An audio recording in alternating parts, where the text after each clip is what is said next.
एक इंसान के अंदर रोशनी जगानी हो तो उसको चोट लगनी जरूरी है।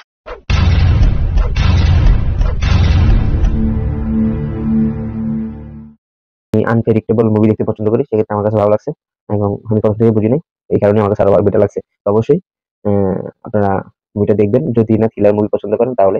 আর যদি থ্রিলার মুভি পছন্দ করেন না, যে না আমি রিয়েল স্টোরি বা হচ্ছে drama, time travel it's not a real story, এটা হচ্ছে জাস্ট একটা এন্টারটেইনমেন্ট। আসসালামু আলাইকুম এভরিওয়ান, সবাই কেমন আছেন? নতুন একটা এপিসোডে সবাইকে স্বাগতম। আজকে আমরা ব্লাইঙ্ক মুভির রিভিউ নিয়ে আপনাদের সামনে হাজির হয়েছি। এন্ড ব্লাইঙ্ক মুভিটি সায়েন্স ফিকশন থ্রিলার একটি মুভি। এটার স্টোরিটা হচ্ছে টাইম ট্রাভেল স্টোরি। আমরা বিগত অনেকগুলো টাইম ট্রাভেল স্টোরির পিকচার দেখেছি, সেগুলোর থেকে একটু ডিফারেন্ট। এই মুভিটি আপনার কানাডা ল্যাঙ্গুয়েজে রিলিজ করা হয়েছে। এটি ডিরেক্টর ছিল রিদি। এটার আইএমডিবি রেটিং 7.3। এই মুভিটির আমি প্রথমে দেখি নাই, চিন্তা করলাম মুভিটা কেমন না কেমন হবে, কিন্তু পরে আমি একটু মুভি সম্পর্কে একটু ধারণা নিলাম, ধারণা নিয়ে দেখলাম যে হচ্ছে এটা থ্রিলার মুভি। চিন্তা করলাম যেহেতু থ্রিলার মুভি আমার খুব পছন্দের, মারাত্মক পছন্দের আমার থ্রিলার মুভি। আমি সবসময় থ্রিলার মুভি দেখতে পছন্দ করি এবং অনেকগুলো থ্রিলার মুভি দেখি। আর অবশ্যই থ্রিলার মুভি রিভিউ দিতে গেলে আমার কাছে ভালোই লাগে, কারণ খুবই আনপ্রেডিক্টেবল জিনিসটা। এটা আপনার প্রেডিক্ট করতে পারবেন না সামনে কি হচ্ছে বা কি আসে বিষয়। তো আমার কাছে এইসব মুভি ভালো লাগে, আমি চিন্তা করলাম তাহলে দেখি। 2 ঘন্টা 11 মিনিটের মুভিটা। তো আমি প্রথম 20-25 মিনিট কিছুই বুঝি না, হযবরল চলতেছে। এটার হচ্ছে কিছু পিকচার হচ্ছে এমন যে হচ্ছে আপনার শহরে আসছে পরীক্ষা দিতে, পড়াশোনা করতেছে, সে পরীক্ষা খারাপ করে আসে আর বাসার গ্রামে যায়। মা থাকে গ্রামে, ও থাকে শহরে পড়াশোনা করে, কিন্তু রেজাল্ট খারাপের কারণে আর যায় নাই। এখানে চাকরি বাকরি কইরা কিছু করার চিন্তা ভাবনা ছিল। পরে হচ্ছে একটা থিয়েটারের মধ্যে আরকি নাটক করে। এটাই হচ্ছে এই হযবরল দেখাচ্ছে 25 মিনিট। কিছুই বুঝতেছি না। কি হচ্ছে কাহিনী এটা সেটা। পরে হঠাৎ করে একটা সাসপেন্স আসলো যে হচ্ছে একটা লোক তার সামনে ঘুরপাক খাচ্ছে। কেউ দেখে না, সে আসে হুট করে চলে যায়। এটা একমাত্র ওই দেখে। তো এখান থেকে হচ্ছে মূলত কাহিনী শুরু এবং সাসপেন্স এখান থেকে শুরু। আর ফুল মুভিতে এখান থেকে মজা পাওয়া যায়। আপনার একটু আগ্রহ জাগে। মানে ১ম ২৫ মিনিট আপনার আগ্রহ জাগবে না যে মুভিটা দেখি। কিন্তু ২৫ মিনিটের পরে যখন এই লোকটা আবির্ভাব হয়, তখন আপনার মনে হবে যে না মুভিটা দেখি। সামনে কিছু একটা আছে, সামনে কিছু একটা আছে। এই এরপর থেকে ফুল মুভিতে সাসপেন্স ভরা।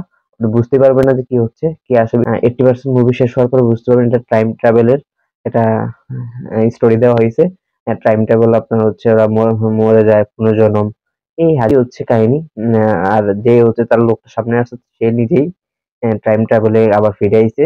তারপর সামনে কিছু নিষেধ বলতেছে কি সামনে এটা করার জন্য, ওটা করার জন্য। এই হচ্ছে মূলত কাহিনী। কিন্তু মুভিটা আসলে শর্ট ফর্ম এ যদি বলতে চাই, তবে হচ্ছে আপনারা থ্রিলার মুভি পছন্দ করলে দেখতে পারেন, সমস্যা নাই। সিনেমা হলে না গিয়ে দেখাটাই ভালো। অফিসিয়াল বক্সে হিট হবে এটা সেটা এগুলা বলবো না। সিম্পলি বলবো যে হচ্ছে এটা হচ্ছে হিন্দি ডাবে চলে আসছে, হচ্ছে দেখেন, দেখে মজা হবে। জাস্ট থ্রিলার মুভি, সাসপেন্স গুলো অনেক সাসপেন্স আছে। আর হচ্ছে আপনার স্টোরিটা হচ্ছে টাইম ট্রাভেলের। আগে অনেকগুলা দেখছেন আপনার, ওইগুলার থেকে একটু ডিফারেন্ট এবং ওগুলাই বেটার।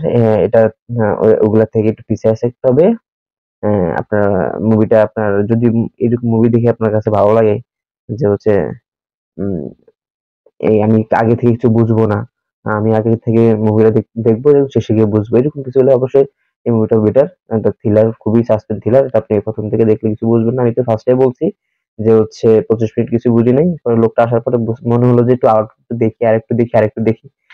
এরকম ভাবতে পরে আমি পুরো মুভিটা দেখছি। লাস্টে মাঝখানে 80% যাওয়ার পর আমি বুঝতে পারলাম যে আসলে কাহিনীটা কি হতে যাচ্ছে বা কি। আর ওই লোকটা কে বা কি আসল বিষয়গুলো বুঝি নাই।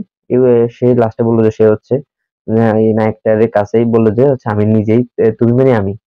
পরে বলল যে এরকম, এরকম আমি এভাবে আসছি বা কিছু একটা, তোমার বাবা মারা যায় নাই। এই কাহিনী মানে কাহিনী। মানে তার মা আসলে এখন যে তার মা, সে কিন্তু তার আসল মা তাকে বড় করছে উনি আরকি। তো এগুলা হচ্ছে বলতেছে, তার বাবা তাদেরকে রেখে চলে যায় না। বেসিক্যালি মুভিটা দেখে খারাপ লাগে নাই। এ ভালো লাগছে। যেহেতু আমি আনপ্রেডিক্টেবল মুভি দেখতে পছন্দ করি, সেক্ষেত্রে আমার কাছে ভালো লাগছে এবং আমি কখন থেকে বুঝি নাই। এই কারণে আমার কাছে আরো বেটার লাগছে। তো অবশ্যই আপনারা মুভিটা দেখবেন যদি না থ্রিলার মুভি পছন্দ করেন তাহলে। আর যদি ফিল্ম পছন্দ করেন না, যে না আমি রিয়েল স্টোরি বা হচ্ছে drama, time travel it's not a real story, এটা হচ্ছে জাস্ট একটা এন্টারটেইনমেন্ট, এন্ড এটা হচ্ছে সাসপেন্স থ্রিলার, যে আপনাকে বুঝতে হবে, মানে বুঝবেন না যে হচ্ছে কি হচ্ছে বা কি আসে বিষয়। কিন্তু এটা কখনোই সত্যিকারের স্টোরি হতে পারে না। এটা ইম্পসিবল। এটা পুনর্জন্ম বলতে কিছু নেই পৃথিবীতে, বা হচ্ছে পুরনো আপনি ফিরে গিয়ে কিছু করবেন সেটুকুও কিছু নেই এই পৃথিবীতে। একবার যখন পৃথিবীতে আসছেন আবার চলে যেতে হবে, এটাই বাস্তব। আর চলে গেলে আবার ফিরে আসতে পারবেন না। তো এটাই হচ্ছে আসল সত্য। আর যারা ড্রামা অ্যাকশন দেখেন তারা অবশ্যই, এখানে ড্রামাও নাই, অ্যাকশন নাই। এটা জাস্ট হচ্ছে একটা থ্রিলার, সাসপেন্স থ্রিলার, এতটুকুই। মাথায় রেখে মুভিটা দেখবেন। তো আজকের ভিডিওটি এই পর্যন্ত, আর লং বড় করব না। সবাই ভালো থাকবেন। দেখা হবে নেক্সট কোন এপিসোডে। সে পর্যন্ত সবাই ভালো থাকেন, সুস্থ থাকেন। হ্যাঁ, অবশ্যই যারা নতুন তারা অবশ্যই সাবস্ক্রাইব করে সাথে সাথে বেল আইকনে ক্লিক করবেন এবং লাইক কমেন্ট করতে ভুলবেন না।